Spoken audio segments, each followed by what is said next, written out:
Apocalipse capítulo 2, a partir do versículo 8, a palavra diz assim: Escreva esta carta ao anjo da igreja em Esmirna. Esta é a mensagem daquele que é o primeiro e o último, que esteve morto, mas agora vive. Conheço suas aflições e sua pobreza, mas você é rico. Sei da blasfêmia dos que se opõem a você. Eles se dizem judeus, mas não são, pois a sinagoga deles pertence a Satanás. Não tenha medo do que está prestes a sofrer. O diabo lançará alguns de vocês, na prisão, a fim de prová-los, e terão aflições por 10 dias. Mas, se você permanecer fiel mesmo diante da morte, eu lhe darei a coroa da vida. Quem tem ouvidos para ouvir, ouça o que o Espírito diz às igrejas. Quem for vitorioso não sofrerá o dano da segunda morte. Irmãos, o título da mensagem hoje é Fiel até a morte. Fiel até o fim. Esse é o título da nossa mensagem. Eu queria que você pensasse comigo sobre qual o significado de fidelidade. O que é fidelidade? Se nós colocarmos no Google e pesquisarmos lá o que significa fidelidade, o que é fidelidade, a resposta vai ser a seguinte: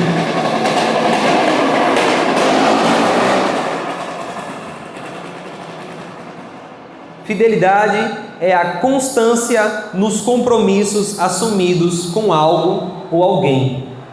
Fidelidade é a constância nos compromissos assumidos com algo ou alguém. É a característica do que demonstra zelo, respeito por algo ou alguém. Fidelidade é isso, constância nos compromissos, característica do que demonstra zelo, respeito por algo ou alguém. Isso é fidelidade. Irmãos, a igreja de Esmirna é a única cidade, a cidade de Esmirna, na verdade, é a única cidade dentre as 7 igrejas que recebem as cartas que existem até hoje.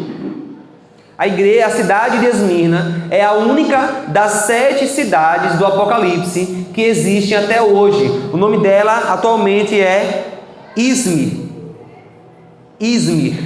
I-Z-M-I-R, na Turquia, onde era a região das 7 igrejas naquela época. É a única das 7 cidades que ainda existe hoje, irmãos. E ainda hoje a igreja do Senhor está naquele lugar. Ainda hoje a igreja do Senhor está lá em Izmir, antiga Esmirna. É a única cidade que permaneceu até hoje, dentre as outras 7. Essa carta, irmãos, é uma carta para a igreja fiel. Por isso que eu comecei a mensagem questionando e fazendo você pensar sobre o que é fidelidade. Porque essa é uma igreja fiel.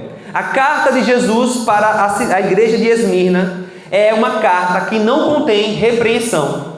Dentre as 7 cartas, somente Esmirna e Filadélfia não recebem repreensão de Jesus. Elas recebem elogios, encorajamentos, mas não repreensões. São igrejas fiéis ao Senhor. A igreja de Esmirna é uma igreja fiel ao Senhor. Por isso o título da nossa mensagem hoje é Fiel até a morte. Porque nós vamos olhar para a igreja de Esmirna e entender que o Senhor deseja de nós que nós sejamos fiéis até o fim. Que nós sejamos fiéis até a morte. Amém? Pensando na fidelidade, que nós sejamos constantes nos nossos compromissos com o Senhor. Pensando na fidelidade, que nós demonstremos zelo, respeito pelo nosso Senhor Jesus. Que nós sejamos uma igreja que é fiel ao nosso Senhor, que é fiel única e exclusivamente a Jesus, ao nosso Senhor e Salvador. Amém, igreja? Vamos olhar para a igreja de Esmirna e entender isso. Como eu falei, é a única cidade que permanece até hoje. Dentre as 7 cidades, a única que permaneceu foi a cidade de Esmirna. E como eu falei, a igreja do Senhor permanece lá. Do contrário da igreja de Éfeso, Esmirna permanece até hoje. A cidade de Éfeso atualmente é apenas escombros. No domingo passado nós falamos aqui sobre a carta à igreja em Éfeso. E a cidade de Éfeso, se você botar no Google, você vai ver que ela é apenas hoje ruínas, porque é um lugar que era voltado à idolatria, é um lugar onde a igreja do Senhor não se manteve fiel ao Senhor. Porque se manter fiel ao Senhor envolve amar a sua palavra e também amar ao próximo, como nós aprendemos no domingo passado. Não adianta a gente ser aprovado em todas as outras coisas e ser reprovado no principal. A igreja de Éfeso foi advertida pelo Senhor. A igreja de Éfeso foi advertida, alertada, que se não se arrependesse, o Senhor retiraria o seu candelabro. A igreja deixaria de ser uma igreja de Jesus. E foi isso que aconteceu na história, irmãos. Hoje nós olhamos para a cidade de Éfeso. Se você pesquisar depois no Google, você vai ver apenas ruínas, ao contrário da cidade de Esmirna, que é uma cidade que também tinha idolatria. Mas a igreja do Senhor se manteve fiel em todos os sentidos ao Senhor naquela época.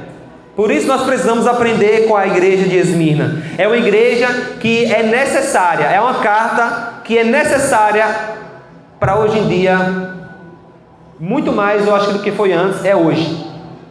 Porque nós vivemos tempos, irmãos, onde a fidelidade está em risco. As pessoas não sabem o que é ser fiéis. As pessoas não sabem o que é ter lealdade. Por isso que quando a gente fala sobre ser fiel ao Senhor, as pessoas não conseguem manter isso porque elas não conseguem ser fiéis em nada na sua vida. Elas não conseguem ser constantes nos seus compromissos.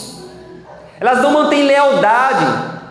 Hoje em dia, os seres humanos não conseguem demonstrar zelo e respeito por as pessoas mais próximas. Se nós olhamos e vemos que as pessoas conseguem trair os seus cônjuges, as pessoas conseguem trair os seus parentes, seus familiares. As pessoas hoje em dia não entendem o que é fidelidade. Mas a igreja de Esmirna entendia o que era fidelidade, irmãos. Eles eram fiéis ao Senhor, eles foram fiéis ao Senhor. Por isso essa carta, Jesus escreve para encorajá-los, para que eles se permanecessem fiéis até o fim, para que eles pudessem ficar firmes diante de toda a perseguição e opressão que eles sofriam naquela época. A igreja de Esmirna, irmãos, nós vamos aprender com eles, com a carta que Jesus escreve a eles, que eles eram uma igreja pobre. É uma igreja pobre, é uma igreja que passava por perseguições. É isso que diz no versículo 9. A mensagem de Jesus para a igreja de Esmirna é essa: conheço suas aflições e a sua pobreza. Essa palavra aflições no original também dá o sentido de perseguições. Talvez em alguma versão exista essa palavra aí. Conheço as perseguições que você tem passado. Conheço as suas lutas. A igreja de Esmirna, irmãos, passava por lutas naquela época, coisa que talvez nenhum de nós consegue entender. Hoje nós não sabemos, irmãos, o que é ser perseguido de verdade. Hoje existe perseguição. No Brasil existe uma perseguição, mas é uma perseguição leve, moderada. Nós não sabemos o que é passar por aflições e tribulações e perseguições no nível que Esmirna passava naquela época. E sim, eu estou diminuindo a sua tribulação e a sua aflição, assim como a minha. Porque às vezes nós precisamos disso, irmãos. Nós precisamos entender que a luta que nós estamos passando não é a maior do mundo. Às vezes nós entramos na caixinha e pensamos assim: meu Deus, a minha luta é a pior de todas. Ninguém sabe o que eu estou passando. Deus sabe. O seu pastor, ele conhece a sua luta. Mas eu, mesmo sem saber qual é a sua luta, qual é a sua provação, e mesmo se você saber qual é a minha luta, a minha provação que eu estou passando, ainda assim, irmãos, existem outros irmãos e irmãs da igreja do Senhor, espalhados por toda a terra, que estão passando por lutas e sofrimentos muito piores do que o que nós passamos hoje. Então nós precisamos dobrar as nossas línguas quando pensamos em murmurar, quando pensamos em lamentar, quando pensamos em nos entristecer porque estamos passando por lutas. Às vezes as nossas lutas são tão pequenas, irmãos, tão pequenas, e a gente pensa: meu Deus, o mundo vai acabar hoje, porque nunca passei por uma luta tão grande como essa. Estou falando porque já aconteceu comigo isso. Às vezes a gente valoriza demais a dor que a gente está sentindo, a gente valoriza demais a luta, valoriza demais o sofrimento. Irmãos, a igreja de Esmirna, ela sim sabe o que é sofrer. Palavras do próprio Senhor Jesus: eu conheço as suas perseguições, as suas aflições. A igreja de Esmirna era uma igreja pobre, e nós precisamos entender o porquê. Naquela época, na cidade de Esmirna também havia idolatria. A cidade de Esmirna foi uma das primeiras a construir templos para adorar Roma, para adorar o imperador. Era uma igreja que bajulava Roma. Era uma igreja, ou uma igreja não, está repreendido, era uma cidade. A cidade de Esmirna era uma cidade que bajulava o império. Eles queriam ter o favor de Roma. Era assim que a cidade de Esmirna agia. Então, eles foram um dos primeiros a construir templos de adoração ao imperador. E havia adoração e idolatria na cidade. E neste lugar, irmãos, assim como em Éfeso, que também havia idolatria, e Esmirna também havia também a igreja do Senhor. E a igreja do Senhor bateu o pé e disse: nós não vamos adorar o imperador. Nós não vamos ceder a Roma. Nós não vamos render louvor e adoração a Roma. Nós adoramos a um único Senhor. Nós somos fiéis a um único Senhor. Irmãos, o que aconteceu naquela época foi que essa igreja, esse povo que adorava Jesus, eles começaram a sofrer repreensões, eles começaram a sofrer perseguições, eles começaram a ser deixados de lado. Veja bem, irmãos, o problema da igreja de Esmirna não era que eles adoravam Jesus. Vou repetir isso para você entender. Pega isso aqui. O problema não era que eles adoravam Jesus. O problema era que eles adoravam somente a Jesus. Exclusividade. O império queria a adoração também para eles. O problema não era que você era um cristão naquela época. O problema era que você era somente cristão. O império, eles queriam que as pessoas adorassem o imperador. Eles queriam que as pessoas adorassem aos seus deuses. Que as pessoas, irmãos, em adoração, eu digo literalmente, as pessoas iam aos templos para acender incenso, para ofertar, realizar sacrifícios aos deuses deles daquela época. E os cristãos da cidade de Esmirna, da igreja em Esmirna, disseram: não, nós adoramos somente a Jesus. E agora entenda algo: as pessoas daquela cidade, quando sabia que você era um cristão que adorava somente a Jesus, essas pessoas não contratavam você para trabalhar nos seus negócios, porque elas não querem ser inimigas de Roma, elas não querem ser inimigas do imperador. Eu não vou contratar alguém que não segue o império. Eu sou amigo do império. Era assim que a cidade pensava. Eu sou seguidor do império. Se você não segue o império, por que eu vou contratar você? Por que eu vou vender algo para você? Por que eu vou fazer negócios com você? Então os cristãos começaram a ser demitidos de seus empregos, começaram a ser deixados de lado nas suas relações. Por isso é uma igreja pobre. Uma igreja que não tinha como comercializar, como negociar, porque era fiel somente a Jesus. Coloque-se, irmãos, no lugar daquelas pessoas. As pessoas, os cristãos, eram realmente excluídos pelo fato de serem fiéis somente a Jesus. Será que hoje eu e você passamos por algo desse nível? Você tem o seu emprego, você é contratado, você é cristão, você tem a liberdade de ser adorador de Jesus no seu trabalho. Você é um discípulo de Jesus lá no seu trabalho e ninguém vai lhe perseguir e ninguém vai lhe demitir por causa disso. Às vezes você pode receber uma piadinha, uma crítica. Às vezes você pode ser deixado de ser convidado para alguma festa. Às vezes você vai ser ridicularizado. Mas tudo isso é mínimo comparado ao fato de você ser demitido do seu trabalho. Agora, na cidade, você não arruma emprego, porque as pessoas vão lhe repreender, lhe excluir. Mas pastor, e se eu tiver o meu negócio, quem é que vai comprar lá? Quem é que vai comprar no negócio de alguém que não adora a Roma, que não adora ao império? Era uma igreja pobre, irmãos. Porém, Jesus elogia essa igreja, porque na verdade eles eram ricos.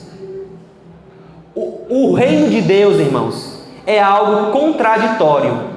O reino de Deus é totalmente contrário ao reino deste mundo. O reino deste mundo diz que ganhar é bom e quanto mais você ganhar é melhor. O reino de Deus diz que perder é ganhar. O reino deste mundo diz que você tem que ansiar por viver e viver muito, muito e muito. E seja feita a sua vontade. O reino de Deus diz que morrer é viver. Negar a si mesmo é viver. O reino deste mundo diz que você precisa se exaltar e você precisa ser o melhor e você deve andar com gente que é poderosa, porque você tem que andar com águia. Águia anda com águia. Vencedor anda com vencedor. O reino de Deus diz que os que vão herdar o reino dos céus são os pobres de espírito, são os humildes, são os pequenos deste mundo. No reino de Deus, os que prevalecem são os que são rejeitados por esse mundo, assim como acontecia na cidade de Esmina, com a igreja naquele lugar. A igreja estava sendo rejeitada, a igreja estava sofrendo perseguição, a igreja estava sendo excluída. Jesus vira para eles e diz: vocês são pobres, não é? Mas na verdade vocês são ricos. Irmãos, olhe para a palavra de Deus. Questione-se a respeito do que é riqueza de fato. Questione-se, pergunte para a palavra de Deus, pergunte ao Senhor o que significa ser rico nesse tempo, de acordo com a palavra de Deus. Hoje em dia o que nós mais vemos é as pessoas utilizando a Bíblia para fundamentar os seus ensinamentos de que Deus quer sim que você seja rico. Deus quer sim que você seja bem de vida. Deus quer sim que você prospere. Deus quer que o seu negócio bombe. Deus quer que o seu negócio dê certo. Deus quer isso. As pessoas ficam dizendo: não, Deus quer isso para você, Deus quer aquilo para você, Deus quer isso para você. E meus irmãos, questione-se, olhe para a palavra de Deus. A palavra de Deus deixa bem claro que neste mundo nós vamos ter aflições. Os cristãos que vivem neste mundo esperando as vitórias virem neste mundo presente, nesse tempo presente, estão se enganando, irmãos. Se você pensa que nesse mundo aqui, que está aqui a sua recompensa, nessas coisas temporárias, se você almeja as coisas que esse mundo temporário, essas coisas temporárias que nós vivemos oferecem, você está com a sua expectativa muito baixa. Porque a recompensa que nós devemos almejar é a recompensa que o Senhor tem para nós, que Ele tem preparado para nós e Ele traz até nós. O próprio livro de Apocalipse, no final, no capítulo 22, Jesus diz: olha, eis que eu venho em breve e trago comigo a minha recompensa. A recompensa que o cristão deve buscar nesse tempo é a recompensa que vem do Senhor, irmãos. Nós precisamos tomar cuidado. Você quer ser rico aos olhos de Deus ou você quer ser rico aos olhos do mundo? Porque a igreja de Esmina era uma igreja pobre aos olhos do mundo, mas rica aos olhos de Deus. Faça essa pergunta para você agora. Eu gostaria que você fizesse essa pergunta no seu interior. Pastor, não tem como ser rico aos olhos do mundo e rico aos olhos de Deus, não? É assim que a gente pensa muitas vezes, né? A gente quer dar um jeitinho. A gente quer: não, pastor, eu quero ser rico aos olhos do mundo e rico aos olhos de Deus.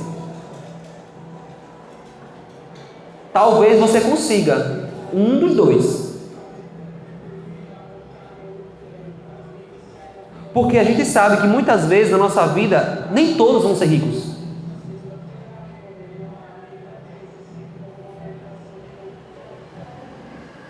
Mas o reino deste mundo estimula você a se dedicar cada vez mais, a trabalhar cada vez mais, a buscar cada vez mais, porque quem trabalha alcança, quem busca consegue, e vai os seus sonhos e tal, e como vai, busque, e aquela paranoia, sabe, aquela pressão de que você tem que buscar, e você trabalha. Por isso que temos muitas pessoas que estão com suas famílias se destruindo, porque é trabalho atrás de trabalho e não se importam com seus filhos, não se importam com os seus cônjuges. Por isso que temos pessoas hoje em dia com a sua saúde debilitada, porque não para de trabalhar, porque quer ser rico. Irmãos, entenda algo comigo aqui: o dinheiro não é o problema. O problema é o amor ao dinheiro. O problema não é ter dinheiro. O problema é o dinheiro nos dominar, irmãos. Aquela igreja em Esmirna, por ser fiel a Jesus, acabou se tornando pobre. Irmãos, se você parar para analisar, a igreja bíblica da família é uma igreja pobre. Nós temos um ventilador que trabalha quando quer. Até o nosso melhorzinho está meio parando. Então você não vem aqui porque nós temos um ar-condicionado, um clima melhor. Outras igrejas têm isso. Você não vem aqui porque a cadeira é confortável. Você não vem aqui porque a igreja é bem localizada. Não, veja, nós estamos num lugar disputando com um som que está tocando aqui e olha que está baixo. Você vem por um motivo específico. O seu Senhor, que te salvou, que te amou, que te resgatou, você vem por causa dele. Você vem por causa dos seus irmãos, das suas irmãs, da família que o Senhor lhe colocou. É por isso que você vem a este lugar. Mesmo com poucos recursos, mesmo com poucas recursos mesmo, coisas disponíveis para nós. Nós não temos o melhor dos melhores, irmãos, e olha até para a sua vida individual mesmo. Nós não temos aqui na igreja pessoas ricas e ricas. Nós temos pessoas aqui assim, pastor, dá para viver. Mas o mundo, o reino deste mundo, diz que a gente deve buscar a riqueza. A gente deve buscar ser rico. Não importa o custo. Por isso tantas pessoas frustradas, irmãos. Mais uma vez eu vou repetir isso. Trabalhe. Queira ganhar mais. Queira ter melhor condição para a sua família, sabe? Queira fazer uma viagem, tirar umas férias, ter a sua casa própria, o seu automóvel. Não é problema, meu irmão e minha irmã. O problema é você trabalhar em função disso. O problema é você colocar isso em primeiro lugar na sua vida. Faça essa pergunta para você nessa noite. Você prefere ser rico aos olhos de Deus ou rico aos olhos do mundo? Nós sabemos que no reino de Deus não vai ter tantas pessoas ricas, não, aos olhos do mundo. Aqueles que são ricos, glória a Deus por isso, que utilizem o seu recurso, o seu dinheiro para a glória de Deus. Porque se Deus deu condições para que você tenha uma boa condição, saiba utilizar isso. Saiba utilizar isso para a glória de Deus. A igreja em Esmirna, irmãos, nos ensina que não são as circunstâncias que definem a nossa fidelidade ao Senhor. Porque era uma igreja pobre, mas ainda assim diz: eu não abro mão de adorar ao único Senhor. Eu faço mais uma pergunta para nós. Será que nós precisamos de circunstâncias, irmãos, para adorar o Senhor? Será que nós precisamos do ambiente correto? Será que nós precisamos dos recursos corretos? Será que nós precisamos, sabe, de tudo disponível para nós, para que aí então a gente possa adorar o Senhor? Esmirna nos ensina isso, irmãos, que a nossa fidelidade ao Senhor não pode depender das circunstâncias, dos recursos, do que temos ou não temos. Eu poderia adorar ao Senhor se eu tivesse. Eu poderia adorar ao Senhor, mas eu não tenho. É melhor, irmãos, ser rico aos olhos de Deus do que rico aos olhos do mundo. Aquela igreja é elogiada por Jesus porque estava sendo perseguida, mas se mantinha fiel. Olha o que diz ainda no versículo 9. Jesus fala que haviam entre eles pessoas que estavam contra eles. Olha o que a Bíblia diz, do versículo 9 aí: sei da blasfêmia dos que se opõem a você. Eles se dizem judeus, mas não são, pois a sinagoga deles pertence a Satanás. Irmãos, naquele lugar, além de sofrer perseguição daqueles que não servem a Deus, eles também estavam sofrendo perseguição por causa daqueles que serviam, entre aspas, a Deus. Porque os judeus, irmãos, eles adoravam ao Senhor, a Deus. Eles ainda não criam em Jesus, mas eles diziam que adoravam a Deus. Mas esses aqui de Esmina, Jesus vai dizer, eles não adoram a Deus. Na verdade, eles são servos de Satanás. Por quê? O que acontecia naquela época? A religião judaica, o judaísmo era permitido por Roma. Era algo permitido.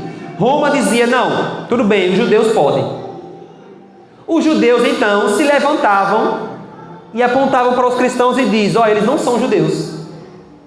Olha a ironia, irmãos. Os judeus, eles não queriam adorar a Roma. Eles não queriam adorar ao império. Mas eles não queriam também que os cristãos adorassem a Jesus. Então eles se levantavam para perseguir os cristãos, para acusar, olha, aqui tem um grupo em tal lugar que serve a Jesus, que adora Jesus. Jesus vai dizer nessa carta que eles são servos de Satanás. Versículo 10, Natan. A Bíblia diz que o diabo vai perseguir e lançar eles na prisão, alguns deles na prisão. Mas as palavras do Senhor para eles são: não tenham medo do que estão prestes a sofrer. Jesus já avisa para aquela igreja, irmãos, a igreja de Esmina é uma igreja que está sofrendo, que está sendo perseguida, que está na luta, e Jesus vem para avisar a sua igreja: vocês vão sofrer ainda mais. O diabo está contra vocês, vai lançar alguns de vocês na prisão. Não tenham medo. Não tenham medo do que vai acontecer. As aflições que vocês vão passar durarão 10 dias. Mas não tenham medo do que vai acontecer. Irmãos, naquela época, a prisão não era como era hoje em dia. Hoje em dia, quando alguém é preso, é porque foi julgado, né? Ou então está esperando o julgamento, não é isso? Naquela época não. Quando alguém era preso, o que acontecia era que ela estava presa para esperar a sua condenação. Se ela iria morrer ou não. Quando Jesus diz, olha, vocês vão ser presos e lançados na prisão por 10 dias, Jesus está deixando bem claro, olha, o sofrimento vai acabar. Em 10 dias o sofrimento vai acabar. E não era que eles seriam libertos. Não era que eles seriam soltos. Era que a condenação deles chegaria. O império iria ou decapitá-los, ou esquartejá-los, ou queimá-los vivos. 10 dias. Se mantenham fiéis. O sofrimento está acabando. As palavras do Senhor Jesus para essa igreja, irmãos, nos ensinam a respeito de algumas coisas. Nos ensinam que o nosso Senhor Jesus, Ele está sempre com a sua igreja. Em todos os momentos, nos momentos de tranquilidade e nos momentos de lutas. Jesus está vendo aquela igreja, está elogiando eles, dizendo assim, não se preocupem, porque o mundo diz que vocês são pobres, mas eu olho para vocês e vejo riqueza. Vocês são uma igreja minha, vocês são escolhidos meus, vocês estão sendo fiéis a mim até o fim. Não tenham medo, vocês vão sofrer, vai acontecer isso com vocês, mas calma. O sofrimento tem hora e data para acabar. O sofrimento ele não vai durar para sempre, o sofrimento ele vai chegar ao fim. Calma, uma hora o sofrimento vai acabar. E se vocês forem fiéis a mim, mesmo diante da morte, eu lhes oferecerei a coroa da vida. Irmãos, esses 10 dias de aflições, alguns teólogos debatem se são 10 dias mesmo, ou se é tipo assim, olha, mostrando que existe um tempo definido para a perseguição. Algumas vezes as pessoas ficavam presas por muito tempo, para depois serem decapitadas, mortas.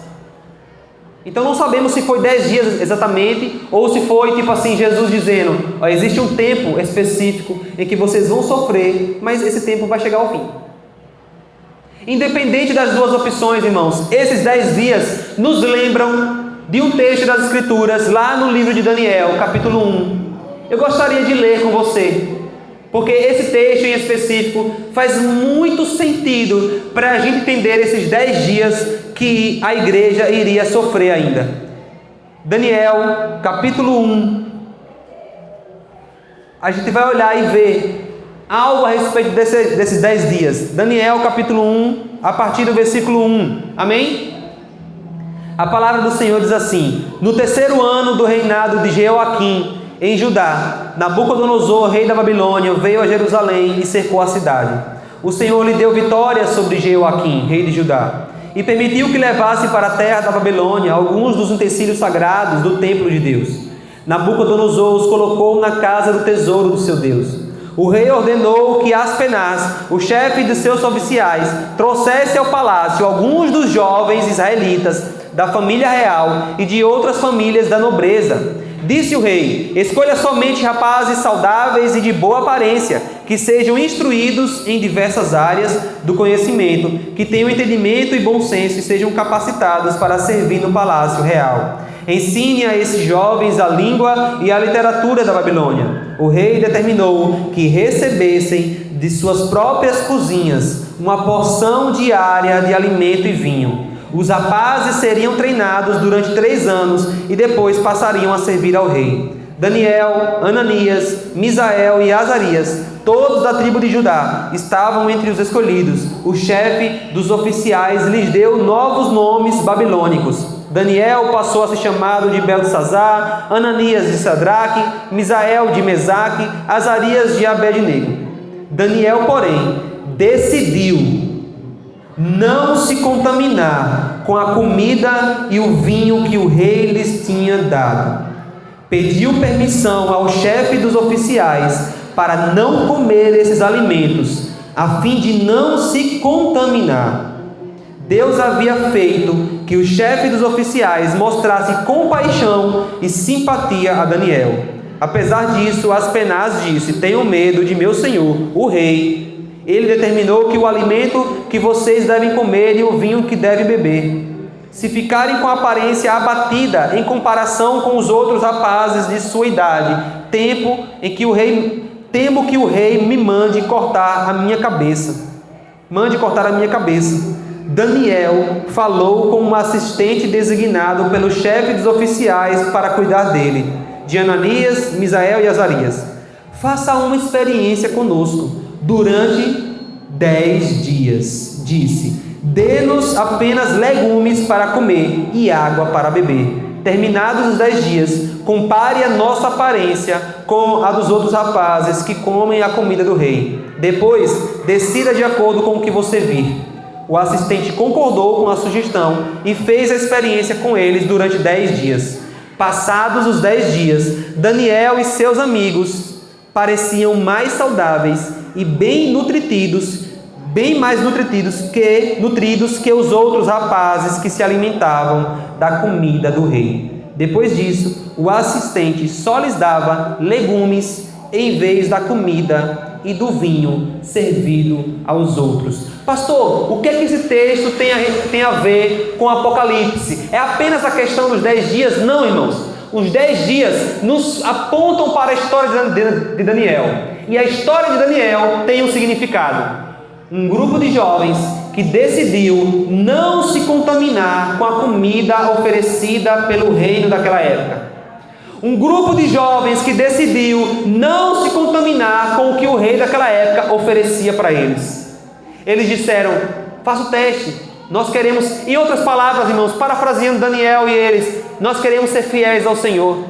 Faça o teste conosco durante 10 dias. 10 dias de provação, para ver no final dos 10 dias o que é que vai acontecer. E a Bíblia nos mostra, irmãos, que Daniel e aqueles homens, porque foram fiéis ao Senhor. A mágica não era os legumes, irmãos. O detalhe da história não é que eram os legumes. O detalhe da história foi que eles decidiram não se contaminar com o reino daquela época, com a comida, com os manjares oferecidos pelo aquele rei. Eles decidiram ser fiéis ao Senhor. Por isso que hoje em dia tem muita gente que faz jejum de Daniel e diz: não, eu vou comer apenas legumes e isso, tal. Irmãos, fazer jejum é ótimo. Você quer fazer jejum de legumes? Faça, é bom para o seu espírito. Fortalece a sua vida espiritual. Mata a sua carne, né, no sentido da palavra. Mas entenda que não é o que você come ou deixa de comer que é a questão. A história de Daniel mostra para nós um princípio de fidelidade ao Senhor, que nós devemos ser fiéis ao único Senhor. Por isso que em Apocalipse nós vemos aqui Jesus se dirigindo para a igreja em Esmirna, dizendo bem assim: olha, vocês vão ser provados durante 10 dias, se mantenham fiéis mesmo diante da morte. Mesmo diante da morte, se mantenham fiéis. A morte não era uma probabilidade, irmãos. A morte viria para aqueles irmãos. Mas se mantenham fiéis a mim. Continuem firmes. Não se corrompam. Permaneçam. Eu sei que está difícil. Eu sei que está sendo muito tentador. Muitas provações.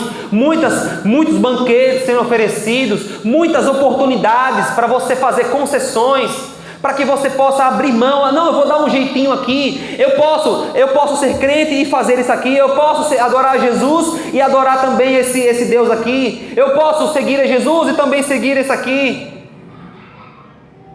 Não faça concessões. Jesus vira para aquela igreja e diz: olha, permaneçam fiéis a mim até o fim, até a morte. Fiquem comigo até o fim.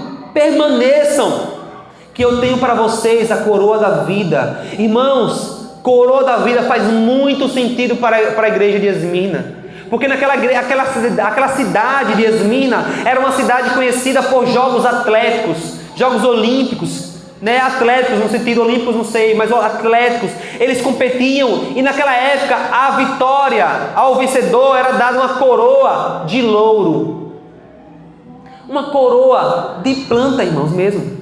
Você já viu em filmes, em livros, uma coroazinha de plantas. Naquela época, inclusive, os imperadores utilizavam essas coroas de louros, de plantas. Com certeza você já viu isso. Se não viu, depois pesquise.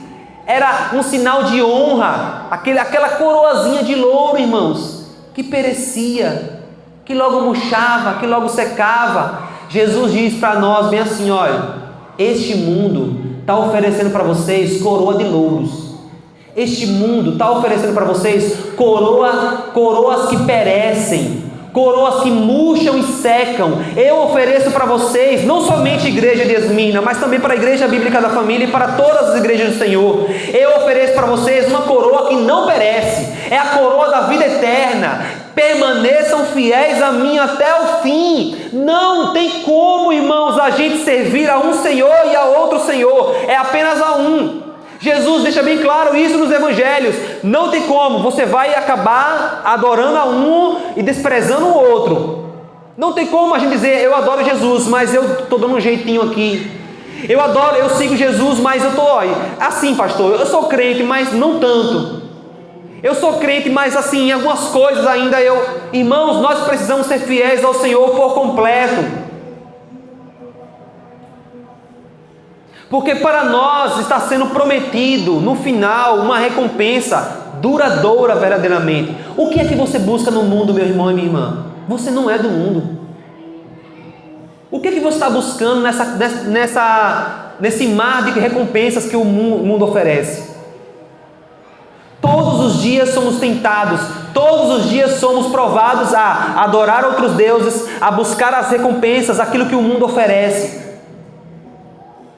Se os nossos olhos brilharem por as coisas que perecem, irmãos, nós estamos perdidos. Os nossos olhos precisam brilhar pela nossa coroa da vida eterna que Jesus tem preparado para nos coroar, irmãos, no final.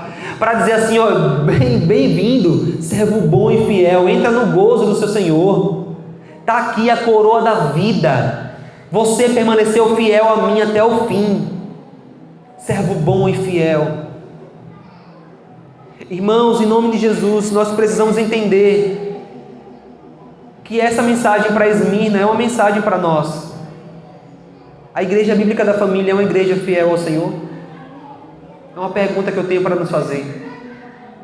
Ou nós estamos dividindo a nossa adoração com outros deuses, além de Jesus? Davi é um youtuber, né? É um influencer aí, não sei como é que dá a palavra, mas ele fez um dia desse, ele fez um vídeo. Como seria se o celular fosse a minha Bíblia? Não é isso, Davi? Como seria se eu usasse a minha Bíblia como eu uso o meu celular?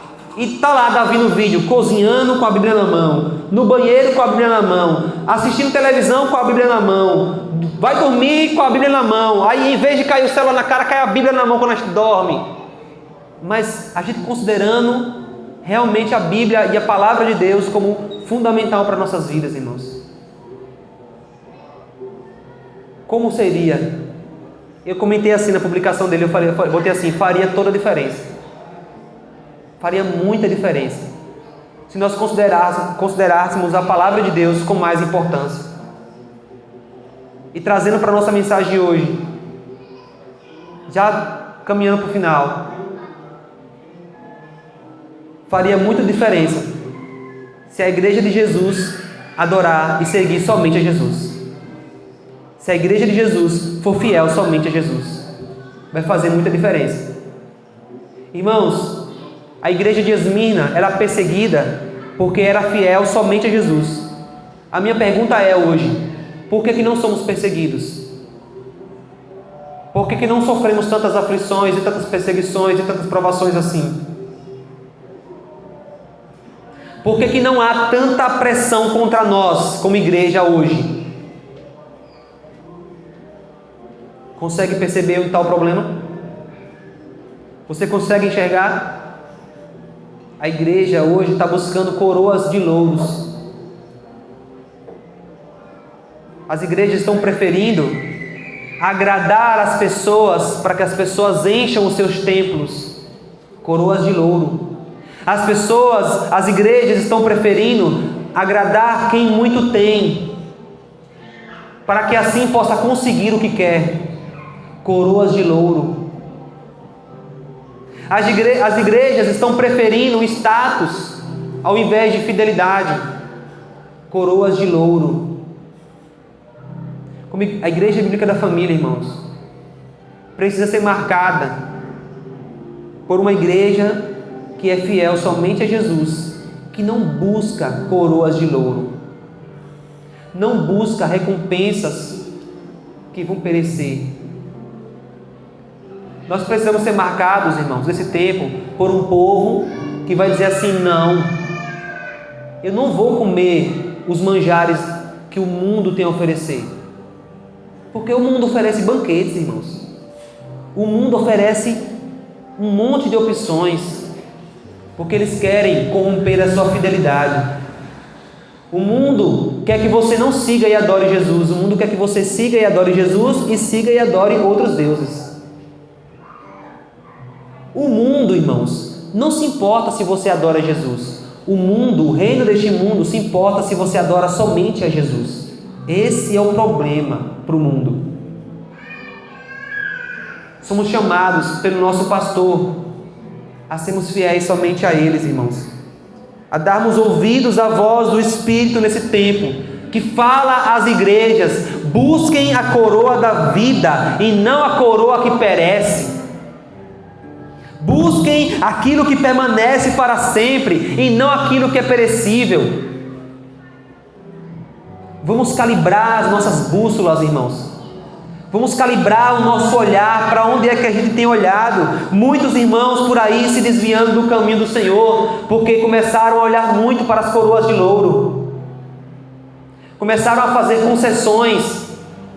Começaram a diminuir a sua fidelidade ao Senhor. Irmãos, não tem como eu ser fiel a Suiane pela metade. Não tem como eu ser 90% fiel a Suiane. Você quer, amor, 90% da minha fidelidade? Você aceita, amor, 99% da minha fidelidade? Por que Jesus tem que aceitar, irmãos? Por que Jesus tem que aceitar de nós 99%?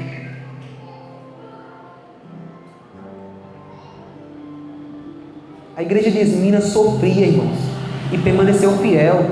Você está sofrendo? Bem-vindo ao reino de Deus. Porque nós caminhamos na contramão deste mundo. Nós vivemos na expectativa do grande dia do Senhor, na vinda do nosso Senhor e Salvador. Ele traz a recompensa para nós. E Ele nos ordena, nos chama, nos convoca a sermos fiéis nesse tempo e permanecermos firmes, na caminhada que Ele já trilhou. Ele não está nos chamando, Samuel, para caminhar em um caminho que Ele não percorreu. Muito pelo contrário, Ele já percorreu esse caminho e marcou com sangue. Ele diz, eu já caminhei esse caminho, por isso eu chamo vocês por esse caminho. Jesus marcou a caminhada do cristão com o sangue dele, irmãos. Olhe para a cruz, olhe para o sacrifício do Cordeiro, olhe para aquilo que Ele fez por mim e por você, quando nós ainda éramos pecadores, falhos, miseráveis, condenados ao inferno. Ele nos amou, Ele nos escolheu antes da criação do mundo. Nós somos ricos porque temos Jesus em nossas vidas. Isso que é riqueza. Eu quero gritar para o mundo, meu irmão. Você, minha irmã, meu irmão, grite no mundo: nós somos ricos porque temos a verdadeira riqueza. Nós temos aquilo que o mundo não tem. O mundo se ilude com coisas que vão perecer, com coisas que vão ruir. Nós temos aquilo que permanece para sempre, que é a nossa vida com Deus. Ele nos escolheu, Ele colocou o selo dele em nossas vidas. O Espírito Santo da promessa habita em mim e em você. Irmãos, em nome de Jesus, esse mesmo Espírito que fala às igrejas, é o mesmo Espírito que Jesus diz: o Espírito da verdade os guiará a toda a verdade. Permaneçam firmes. Permaneçam firmes. Essa é a mensagem de Jesus para nós esse tempo, irmãos. Está sofrendo? Não é nada ainda. Está difícil? Não é nada ainda. Irmãos, veja, eu sei que é difícil para você, mas eu estou dizendo o seguinte para você, entenda algo: Jesus sofreu muito mais. Outros irmãos da nossa caminhada sofrem muito mais. Eu estou dizendo para você o seguinte: ei, pegue na mão do seu irmão e da sua irmã e diga bem assim: a minha luta é difícil, mas tem gente que está mais difícil que eu, então eu vou me apegar na palavra de Deus, eu vou me apegar no meu Senhor e eu vou ficar firme nessa caminhada. A sua luta é luta, não deixa de ser luta, porque tem pessoas que têm lutas maiores. A sua luta continua sendo difícil, mas entenda algo: essa luta não é para lhe parar, essa luta é para lhe fortalecer. Essa tribulação que você passa é para fortalecer a sua fé, a sua perseverança. Não é para que você fique: meu Deus, eu vou morrer, eu vou ficar aqui para sempre. Jesus está proporcionando para nós oportunidades de crescer na fé. Jesus está proporcionando para nós oportunidades de amadurecer. Jesus está proporcionando para nós o que nós precisamos, porque Ele é o nosso pastor e Ele sabe do que nós precisamos. Nós somos uma igreja rica. Nós somos uma igreja rica, irmãos, porque somos uma igreja que ama esse Senhor Jesus, porque somos uma igreja que ama a sua palavra, que segue a Ele 100%. Segue a Ele 100%. Ele é digno do 100%. Para finalizar, no versículo 11, assim como termina todas as cartas, Jesus, Ele repete: quem tem ouvidos para ouvir, ouça o que o Espírito diz às igrejas. Mas para a igreja de Esmirna, Ele diz, diferente da igreja de Éfeso, Ele fala para a igreja de Esmirna: o vitorioso não vai provar da segunda morte. Em outras palavras, Ele está virando para a igreja de Esmirna e dizendo assim: vocês vão provar da primeira morte. Vocês vão morrer por causa do meu nome, mas da segunda morte vocês nunca vão provar. Nunca. Eu tenho uma coroa preparada para vocês, para vocês viverem eternamente comigo, porque vocês vão ser vitoriosos, os que forem fiéis até o fim, os que forem fiéis até a morte. Minha pergunta para você essa noite, meu irmão e minha irmã, mais uma pergunta é: você vai ser fiel até a morte? Você vai viver por Jesus e não somente morrer por Ele? 100%. Vamos olhar para a palavra de Deus com outro olhar. Vamos olhar para as lutas que nós passamos hoje com outro olhar. Vamos entender que Jesus está conosco nas nossas lutas. Ele nunca nos deixou só. Jesus encoraja a igreja de Esmirna e nos encoraja nessa noite a dizer assim: epa, não, o mundo não acabou, né? Essa expressão que as pessoas usam lá fora. Tem muita coisa para acontecer ainda. Então, como igreja, irmãos, precisamos nos levantar nesse tempo e sermos fiéis a Jesus 100%. Amém? Irmãos, se essa carta foi para encorajar a igreja de Esmirna, para encorajar a igreja bíblica da família, também é para encorajar a igreja do Senhor em outros lugares. A convocação para nós é que a gente fortaleça também os nossos irmãos e irmãs que estão vacilando na caminhada. Você conhece algum irmão, alguma irmã que está vacilando na fidelidade ao Senhor? É tempo da gente fortalecer uns aos outros. Amém? Fortaleça a igreja do Senhor que está vacilando, que está andando. Fortaleça. Não deixe que esses irmãos e irmãs vacilem. Vamos cuidar uns dos outros. Jesus nos chama a uma vida de fidelidade, uma fidelidade até o fim, um compromisso com o Senhor realmente nesse tempo. Amém, igreja? Em nome de Jesus, vamos orar. Se coloque de pé no seu lugar para nós orarmos ao Senhor.